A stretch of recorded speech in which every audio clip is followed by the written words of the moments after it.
भारत परिक्रमा चॅनलच्या आणखीन एका एपिसोडमध्ये आपलं सर्वांचं स्वागत आहे. आज आपण आलो आहोत आळंदीला आणि आळंदीला संत गजानन महाराज संस्थानचा जो मठ आहे त्या ठिकाणी आपण जाणार आहोत आणि दर्शन घेणार आहोत. आज आलो आहे आपण आळंदीमध्ये संत गजानन महाराज संस्थानमध्ये आता जाणार आहोत. अतिशय सुंदर असं मंदिर या ठिकाणी आहे. तर आता आपण जाऊया संत गजानन महाराज मठामध्ये. हा पुण्याकडून आल्याच्या नंतर आपल्याला डाव्या बाजूला वळलं की या ठिकाणीच संत गजानन महाराजाचा अतिशय मुख्य रस्त्यावर असा हा मठ आहे. चला आता जाऊया मंदिरात.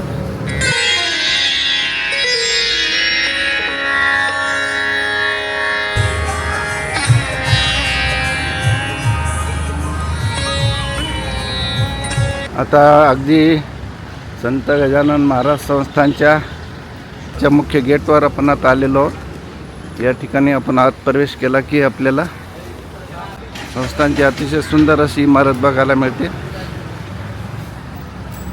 या बाजूने आल्या आल्याच या ठिकाणी श्री संत निवृत्तीनाथ ही इमारत आहे आणि याच ठिकाणी या संपूर्ण संस्थानचं कार्यालय आहे. आल्याच्या नंतर या ठिकाणी पार्किंगची व्यवस्था आहे. पार्किंग छोटी आहे. या ठिकाणी रूम बुक केल्यानंतरच आपल्याला या पार्किंगमध्ये वाहन लावता येते. शेगाव संस्थानच्या आवारात प्रवेश केल्या आपल्याला या ठिकाणी पार्किंग आहे. अतिशय सुंदर असं कमान गोल कमानीचं बांधकाम केलेलं आहे. त्याच्यातून आपण आत आल्याच्या नंतर समोर आपण मंदिराकडं जाऊ शकतो. हे बापू या ठिकाणी सेवा करतात. वय बघा पण मनामध्ये संत गजानन महाराजांच्या विषयी सेवा करण्याची भक्ती करण्याची. त्याच्यामुळं बापू 15 वर्षापासून वाळवणे तेच गाव का तुमचं. बापूंची भेट झाली. बापूंच्याकडे बघितलं की मन प्रसन्न झालं. चला आज मी आपल्याला घेऊन आलेलो आहे आळंदी येथील संत गजानन महाराज संस्थान मठामध्ये. संस्थानचं या ठिकाणी अतिशय सुंदर असं मंदिर आहे आणि गजानन महाराजाचं जे शेगाव येथील संस्थान आहे त्या संस्थानानं आळंदी येथे गजानन महाराजाचं मंदिर अतिशय सुंदर रीतीने उभारलेलं आहे. बघण्यासारखं आहे. जर आपण आळंदीला आलात तर संत गजानन महाराज संस्थान मठ या ठिकाणी नक्की भेट द्या आणि पवित्र ठिकाणी निवास करा आणि दर्शनसुद्धा घ्या. मुख्य गेटमधून पुढं असलेलं जे मंदिर आहे ते उंचावर मंदिर आहे. ते अतिशय सुंदर या गेटमधून दिसते. हे गेटही पहा किती छान बनवलेलं आहे.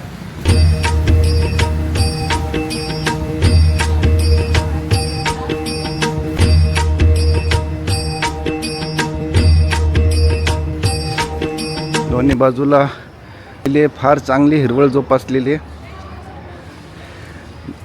मंदिराच्या सौंदर्यात त्यामुळे अधिकच भर पडलेली. समोरचं मंदिर फारच छान बनवलेलं आहे. अगदी उंचावर. मंदिराकडे जाताना दोन्ही बाजूला ज्या इमारती दिसतात ते आहेत भक्तनिवास. या ठिकाणी आलेल्या भक्तांची कमी खर्चामध्ये कमी शुल्कामध्ये चांगली व्यवस्था राहण्याची होऊ शकते. आपण जर या ठिकाणी आला तर आपल्याला भक्तनिवासामध्ये रूम मिळतात. त्यासाठी आपल्याला आपलं आधार कार्ड सोबत असणं अत्यंत आवश्यक आहे. सकाळची वेळ आहे. सूर्याची किरणं मंदिरावर पडल्यामुळं अतिशय सुंदर असं शोभिवंत असं मंदिर दिसत आहे. आळंदीला आल्याच्या नंतर या ठिकाणी आल्याशिवाय दर्शन घेतल्याशिवाय मन प्रसन्न होत नाही. बघा किती छान मंदिर आहे. समर्पण भावनेनं सेवा आणि स्वच्छता करणारे सेवेकरी ही शेगाव संस्थानची खरी ताकद आहे. आणि आपलं जे विदर्भातील संत गजानन महाराज संस्थान शेगाव जे आहे त्या संस्थानचाच हा मठ आहे. या संस्थानचे पंढरपूरला, आळंदीला, त्र्यंबकेश्वरला, ओंकारेश्वरला या सगळ्या ठिकाणी मठ आहेत. आणि म्हणून या मंदिरात आलं की मन अगदी प्रसन्न होऊन जाते. मागं बघा पूर्ण मंदिर कसं छानपैकी. आता सकाळचे 6, 6:30, पावणे 7 झालेले आहेत. आज या ठिकाणी येण्याचा योग आला आणि या माध्यमातून आपल्याला सुद्धा संत गजानन महाराज संस्थान आळंदी याचं दर्शन घडवण्याचा एक या माध्यमातून अल्पसा प्रयत्न केलेला आहे. या ठिकाणी सेवार्थ चप्पल स्टँड आहे. त्या चप्पल स्टँडवर आपण आपले पादत्राणं ठेवू शकतो. सेवा, स्वच्छता, भक्ती आणि समर्पण हा शेगाव संस्थानचा मंत्र आहे. सगळी व्यवस्था अतिशय टापटीपपणे आखीव रेखीव पद्धतीनं शेगाव संस्थानची सगळी व्यवस्था असते. मंदिरातील हे सेवेकरी बघा, निशुल्क सेवा करतात आणि मन लावून सेवा करतात. मंदिरात जाण्यासाठी आपल्याला या पायऱ्या चढून जावं लागतं. पायऱ्याचं फार छान असं काम केलेलं आहे.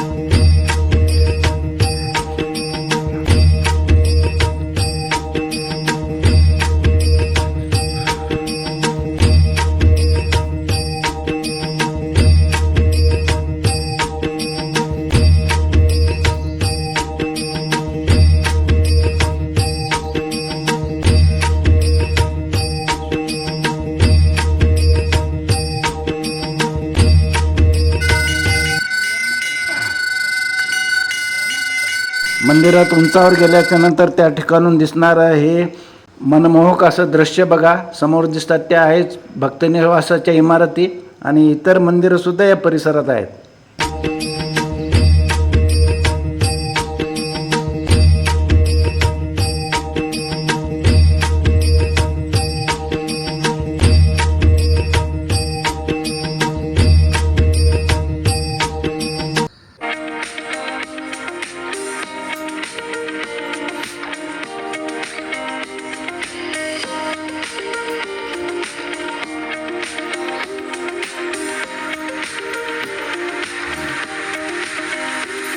संगमरवरी दगडामध्ये, लाल राजस्थानी दगडामध्ये या मंदिराचं काम केलेलं आहे आणि अतिशय सुंदर सुंदर कमानी या दगडामध्ये कोरलेल्या आहेत.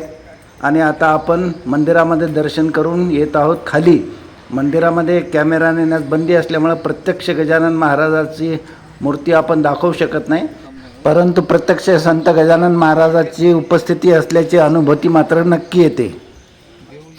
आता आहे सध्या आळंदी या तीर्थक्षेत्रामध्ये संत ज्ञानेश्वर माऊली यांची समाधी ज्या ठिकाणी आहे त्या आळंदीमध्ये. आणि आळंदीमध्ये असलेलं हे आहे संत गजानन महाराज संस्थान. या संस्थांना महाराष्ट्रातील अनेक ठिकाणी म्हणजे पंढरपूर, त्र्यंबकेश्वर, आळंदी, मध्य प्रदेशात ओंकारेश्वर या ठिकाणी सुद्धा आपले मठ असे सुंदर रीतीने बांधलेले आहेत. संत गजानन महाराजाचं भव्य सुंदर असं मंदिर हे संगमरवरी दगडामध्ये बांधलेलं आहे. त्याची रचना पहा, त्याचं नियोजन पहा, स्वच्छता पहा, भक्ती पहा, सेवा पहा, हे सगळं या ठिकाणी बघायला मिळतं. त्या पायऱ्यावर सुद्धा तुम्हाला कुठं कचरा आढळणार नाही, कुठं धूळ दिसणार नाही. संत गजानन महाराज संस्थांचं जे व्रत आहे म्हणजे सेवा, भक्ती, समर्पण हे सगळं या ठिकाणी आपल्याला बघायला मिळतं. म्हणजे प्रत्यक्ष गजानन महाराजांचा वास या ठिकाणी आपल्याला अनुभवायला मिळतो.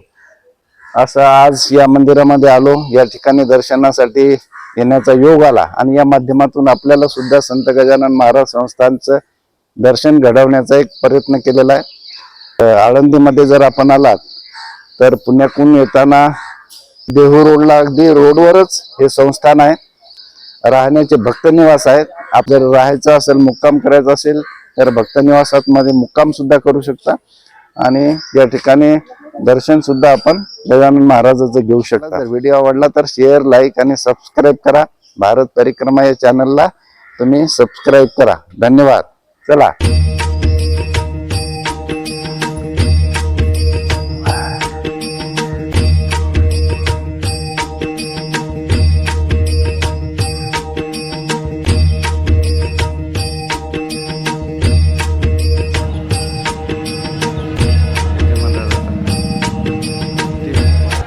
दर्शन वगैरे सगळं झालेलं आहे. दर्शन करून आता निघालो बाहेर. आरती चालू होती. छान सकाळी सकाळी आरतीचा आनंद घेता आला. आता हे मुख्य गेट आहे, महाद्वार आहे बघा, किती छान बनवलेलं आहे. त्या महाद्वारातून बाहेर आलं की आपण मुख्य जो रस्ता आहे देहूकडे जाणारा, या देहूकडे जाणाऱ्या रस्त्यावर आपल्याला येता येतं. बघा किती छान आहे महाद्वारही छान आहे. संपूर्ण संस्थान चांगलं आहे. स्वच्छता आहे, शांतता आहे, भक्तिमय वातावरण आहे असं हे आहे संत गजानन महाराज संस्थान चे इमारत आणि भक्तनिवास मंदिर. आणि हा जो आहे हा आहे देऊळला जाणारा रोड. आणि या बाजूला आहे आपल्याला इथून गेलं की उजवीकडे वळलं की पुण्याला जाता येतं. तर अशा मोक्याच्या ठिकाणी हे संस्थान आहे. आणि या ठिकाणी आले तर नक्की दर्शनाला या. मन तुमचं प्रसन्न झाल्याशिवाय राहणार नाही.